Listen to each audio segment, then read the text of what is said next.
الحمد لله الحمد لله نحمده ونستعينه ونستغفره ونؤمن به ونتوكل عليه ونعوذ بالله من شرور أنفسنا ومن سيئات أعمالنا من يهده الله فلا مضل له ومن يضلله فلا هادي له ونشهد أن لا إله إلا الله وحده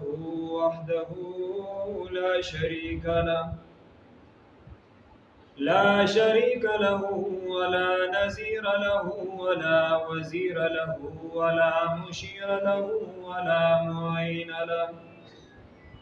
وصل على سيد الرسل وخاتم الأنبياء أما بعد فأعوذ بالله من الشيطان الرجيم بسم الله الرحمن الرحيم والذين يؤمنون بما أنزل إليك وما أنزل من قبلك وبالآخرة هم يوقنون قال النبي صلى الله تبارك وتعالى عليه وسلم بعثت أنا والساعة كهاتين أو كما قال عليه الصلاة والسلام اللهم صل على محمد عبدك ورسولك وصل على المؤمنين والمؤمنات والمسلمين والمسلمات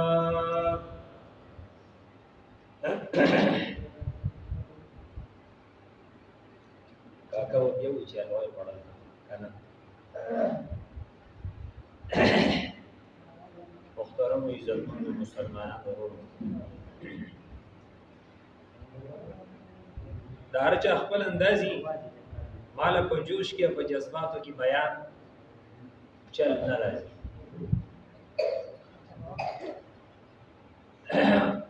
الله تبارک وتعالى یو ډیر مبارک مجلس مبارک محفل او یو ډیر بنیادی عقیدی مسله ده او د دې عقیدې نه ځان خبرول په دې بنیاد باندې الله پاک راجبه کوي عزیزان محترمو الله پاک توجه سره وکینوه توجه سره دا الله پاک مخلوق دی ون کال نه روکی په دې ورځو کې راشي دا زمونږ ملمانه لري دوی په قدر کو په سپیړو وینو خیال خلېګا نه الله پاک انبیاء علیہ الصلوۃ والسلام راولېګل د انسانیت د رشد او هدایت لپاره د انبیاء علیہ الصلوۃ والسلام د ابتدا او بنیاد د آدم علیہ السلام وشو الله پاک په جسمره انبیاء علیہ الصلوۃ والسلام تعداد مطلوب هغه تعداد د آدم علیہ السلام نه راوخلا پر نبی علیہ الصلوۃ والسلام پورې هغه اختتام او سر ته ورسید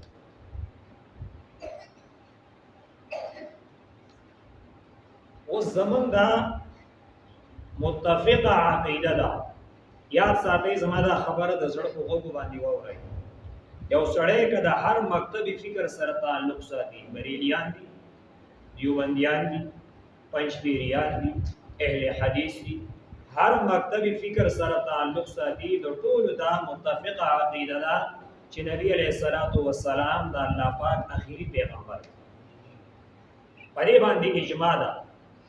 د قران د آیاتونو نه او د حدیث مبارکو نه یو ډېر لوی ذخیره په دې باندې شاهد ده او گواه ده چې الله پاک نبی علیہ الصلوۃ والسلام ته پیغمبري ورکړه او نبی علیہ الصلوۃ والسلام د الله پاک اخیری پیغمبر ده د نبی علیہ الصلوۃ والسلام نورستو د پیغمبري دعوه کول چا چې د پیغمبري دعوه وکړه د نبی علیہ الصلوۃ والسلام نورستو هغه هر څوک چې دی او د هر ځای چې دی او په هر شکل کې چې دی زمانه مخکې عثمان مولوی صاحب خبر وکړه ځکه چې بعضې خلک داسې چې د هغه حلیت وګوري ته به وایي چې په دغه ټیم کې دی د اسمان نه راکوز شو او په دې وجه باندې قادیانیان سوی یره وی عجیب خبره ده موږ توحید من رسالت من مونږ کو روزه نیسو زکات ورکو اخرت من او ګورې دي خلکو دا دوی موږ ته کافران وي په دغه ځای کې زما محترمو دا قادیانیان دا مرزایان هغوی په دغه ځای کې به مسلمان باندې حمله کوي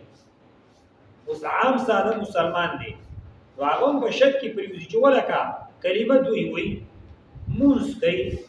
روژه نیسي مرګ مني قبر مني آخرت مني او دې مولیانو ته وګوره دوی وایي دا کافران دي څنګه کافران یاد ساتئ خفه کېږو به نه هر څوک چې دی او د هر ځای چې دی او په هر زمانه کې چې هغه مبارکه زمانه په هغه زمانه کې مسلمه کذاب د نبوت دعوه وکړه د هغه خلاف چې کوم تحریک چلېدلی صحابه راپاڅېدلي دي او زما محترمو دا یې ثابته کړې ده چې دا مسلمه کذاب دی مرتد دی او کافر دی د اسلام سره ورته هېڅ تعلق نشته کومه فیصله چې په هغه زمانه کې وه هغه فیصله نن هم ده اگر که دوی مونځ کوي اگر که دوی وایي چې زمونږ د الله په ذات باندې یقین دی او ایمان دی اگر چې دوی وایي چې نبی علیه الصلاة والسلام د الله پیغمبر دی خو محترمو دا کافران دي دا مرتد دي د دوی په اسلام کې هیڅ پیسه نشته نبی علیه الصلاة والسلام په ناموس باندې په هر زمانه کې خلکو حملې کړي دي د نبوت دعوې کړي دي خو الله پاک په هر زمانه کې داسې ازمریان پیدا کړي دي او د هغې مقابلې ته یې راوتي دي الله پاک هغه د اهل حق د هغې مدد کړی دی او هغه باطل پرست الله تبارک وتعالی ذلیله کړي او ناکامه کړي په هر زمانه کې لہذا په دې خبره باندې زما محترم موږ ټول ځان پوهو نبی علیه الصلاة والسلام د الله پاک اخیری پیغمبر دی د نبی علیه الصلاة والسلام نه وروستو الله پاک چاته پیغمبري نه ورکوي کچری یو سړی راپاسي او د پیغمبري دعوه وکړي دا مرتد دی کذاب دی دجال دی کافر دی هغه د هر ځای چې ډېره لویه سلسله را روانه وه د پیغمبري دعوې به خلکو کولې او د هغې مقابله به اهل حقو کوله زمانہ تیریدا په هندوستان کې د هندوستان یو ضلع ده ګورداسپور بیا د هغې د هغه ضلعې یو تحصیل دی هغې ته بټاله وایي بټاله زموږ دا بټاړه ده هغه بټاله په هغه بټاله کې یو کلی یو قصبه وه زما محترمو چې هغې ته وایي قادیان او په 1839 یا 40 کې په دغه کلي کې یو هلک پیدا شو چې د هغه نوم غلام احمد د پلار نوم یو غلام مرتضی د نیکه نوم یو عطا محمد او د قر نیکه نوم یو زما محترمو ګل محمد هسې دا نومونه ته خیال دی ته به وایي چې پاک رسېدلي غلام احمد غلام مرتضی عطا محمد ګل محمد خدا خبره یاد ساتئ الله پاک ته چې کوم صفات مطلوب دي که نه هغه صفات چې په چا کې راله دا سړی کامیاب بعضې کس وایي د هغه به نوم ډېر اوچتي خو د هغه عمل به ډېر ګډوډ نو ټیک شو چې د هغې نومونو ته ګورئ خو د هغې په مقابله کې زما محترمو مرزا غلام احمد په 1839-40 کې د هغه پیدایش شو او په 1901 کې زما محترم هغه د نبوت دعوه وکړه په دې منځ کې د هغه چې کومه زندګي وه هغه چې کوم تعلیم حاصل کوه په دې منځ کې چې هغه کوم کارونه کړي دي کم ځای ته تللی دی هغه اوږده سلسله د هغه پوره نسب حساب کتاب هغه نه بیان په 1901 کې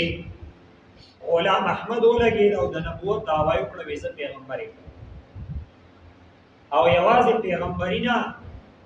د دې سره سره زما محترمو دی غلام احمد قادیاني دا د الله پاک هم توهین کړی دی څه وایي په خپل کتاب کې لیکي وی ما په خوب کې ولید چې زال لایم او ما ته دا یقین شو چې واقعي زال لایم نعوذ بالله.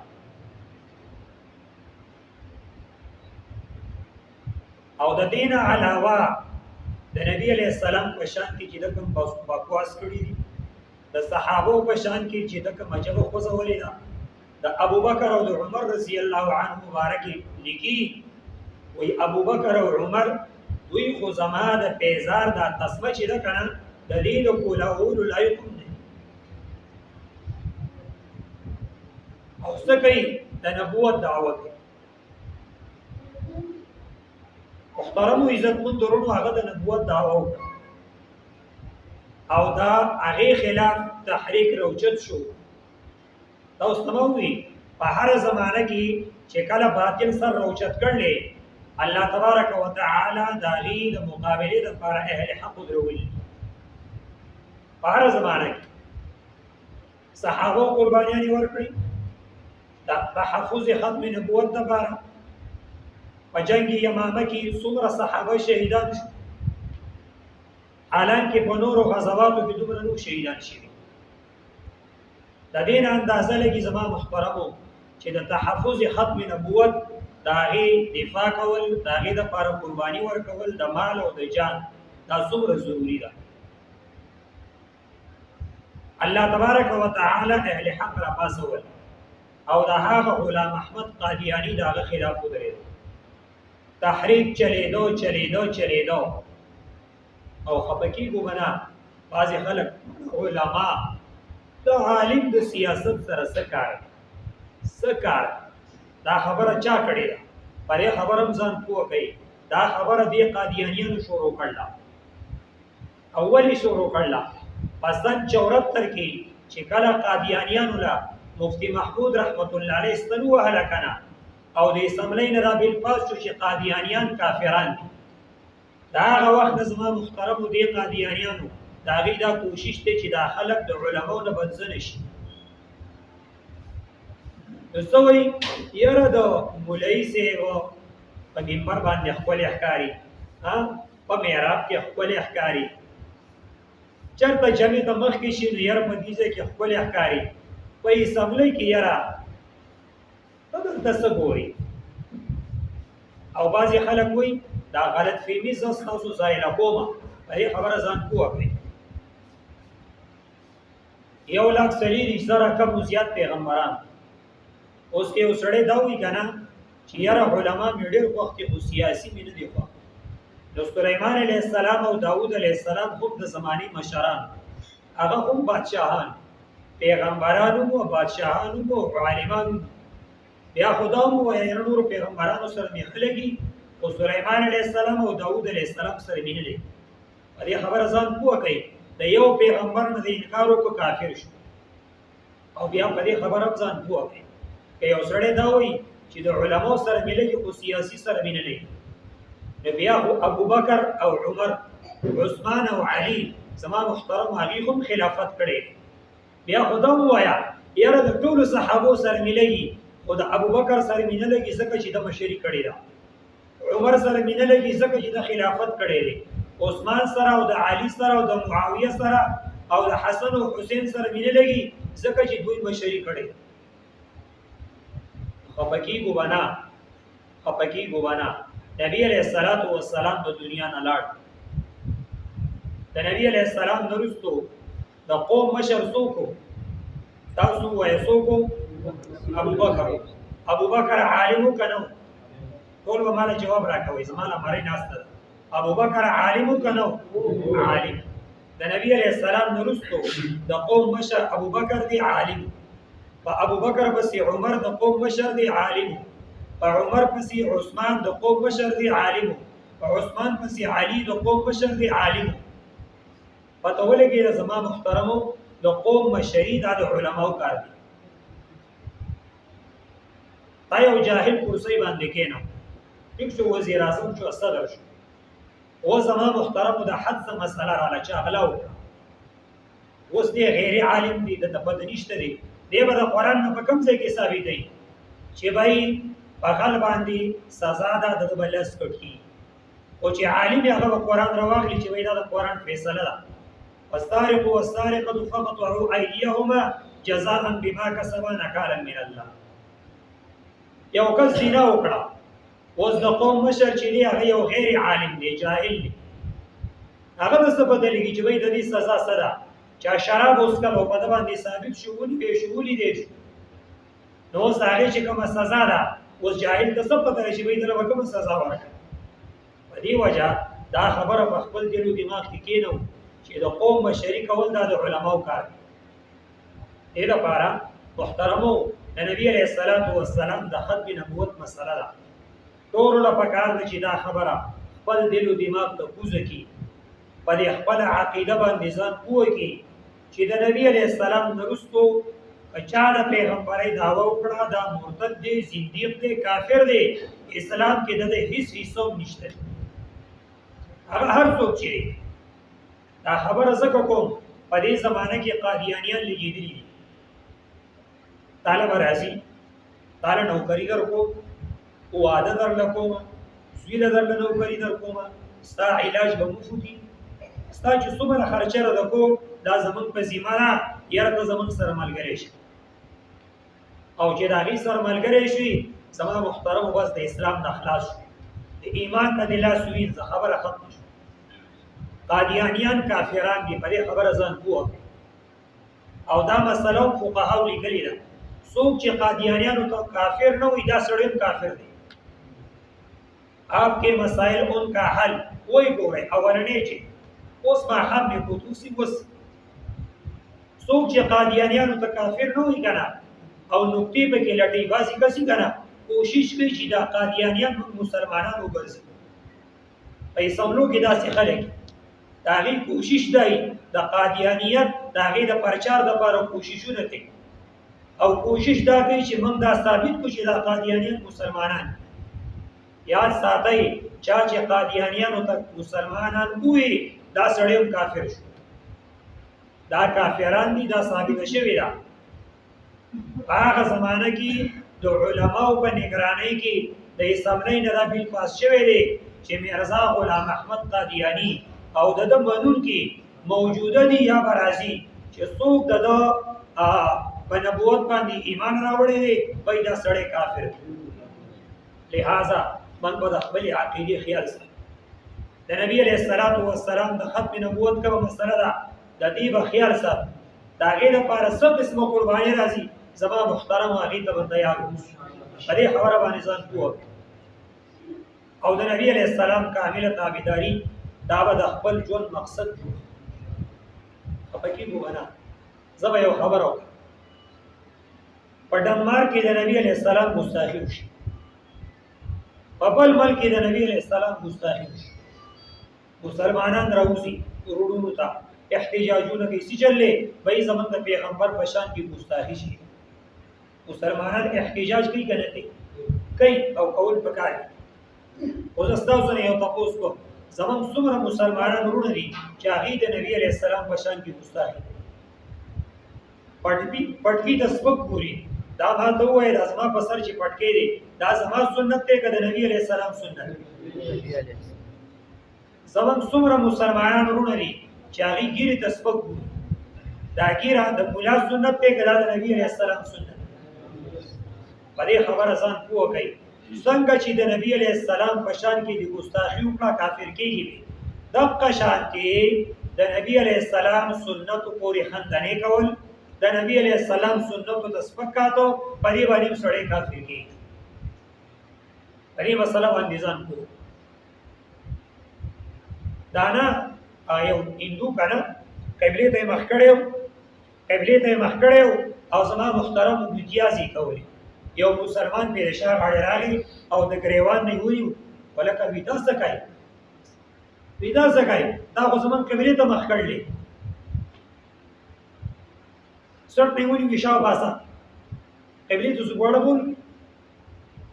په دویمه ورځ باندې دغه مسلمان دی او قبلې ته یې مخ کړی ده او ګواړه بول کوي، نو دا هندو پې د شا غاړې راغی،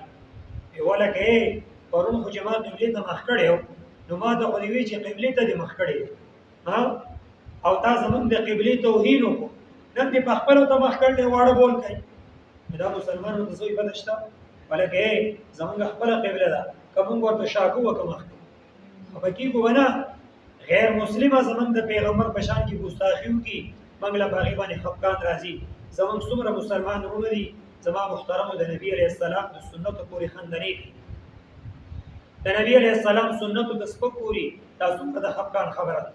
دې لپاره محترمو د خپل عقیدې تحفظ کول د نبی علیہ السلام کامله تابعداري په خپلم کول که څوک داسې ورور به زمونږه او هغه داسې غلط حرکت کوي دا هغه اصلاح کول دا هغه رهنمایي کول دا هغه زما محترمو ذهن سازي کول هغه په دې خبره باندې پوه کول دا زمونږ ذمہواري جوړیږي دې لپاره چې کوم ځای کې د ختم نبوت پروګرام خپل نه روانې تلو اول ورځ مې د شیخ ادریس سے بیان اوریدو حضرت فرمایل دوی په دې موجوده زمانه کې د ټولو نه لوی جهاد د ختم نبوت د حفظ ختم نبوت دفاع کول د هغې لپاره منډې ترړې وهل په دې موجوده زمانه کې د ټولو نه لوی جهاد دا دی نو انشاءالله ټول تیار یو کنه په کوم ځای کې چې د ختم نبوت پروګرام د پټي مسلې د دکان مسلې د نوکرۍ مسلې دا ټولې خبرې وروسته کوو او زما محترمو د دغه پروګرام لپاره کوو نن مردان مشران راغلي او والد صاحب راته وختي ټلیفون وکړ چې ګورې مشران راغلي دي او زه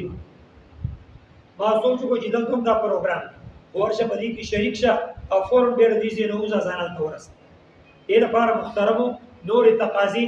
دیني پروګرامات دي خو چې د ختم نبوت مسلې زما محترمو د په هغې کې حاضرېدو او د دې خبرې ګوی ورکول چې انشاءالله موږ په هر محاذ په هر موقع په هر میدان په هر ځای کې به ولاړ یو او څوک چې د ختم نبوت خلاف روزي انشاءالله د هغه سر به قلمو او انشاءالله د نبي علیه السلام د ناموس او د نبی علیه السلام د ختم نبوت د دې عقیدې دفاع مخکې هم کړې ده او اوس به هم کوو او بیا به هم کوو انشاءالله ټول تیار یو کنه چې الله دې د عمل توفیق راکړي واخر دعوانا ان الحمد لله رب العالمین